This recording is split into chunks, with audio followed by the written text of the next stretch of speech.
Khammam trunk మార్గంలోని శ్రీరామచంద్రుల Guruvaiah బ్రాహ్మణ సత్రం శ్రీ శృంగేరి శంకర మఠం శారదాంబ దేవాలయంలో వసంత నవరాత్రి ఉత్సవాలు అంగరంగ వైభవంగా కొనసాగుతున్నాయి. దేవాలయం ప్రధాన అర్చకులు విశ్వవజ్ర సాయి కిరణ్ వేద మంత్రాల నడుమ శారదాంబ అమ్మవారి ఉత్సవమూర్తికి కుంకుమతో అభిషేకం, శ్రీచక్ర సహిత సామూహిక కుంకుమార్చన కన్నుల పండుగలా జరిపించారు. తదుపరి తీర్థ ప్రసాద వితరణ నిర్వహించారు.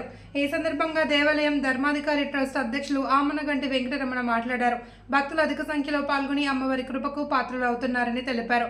ఉత్సవాలను విజయవంతం చేయాలి అని ఆయన కోరారు.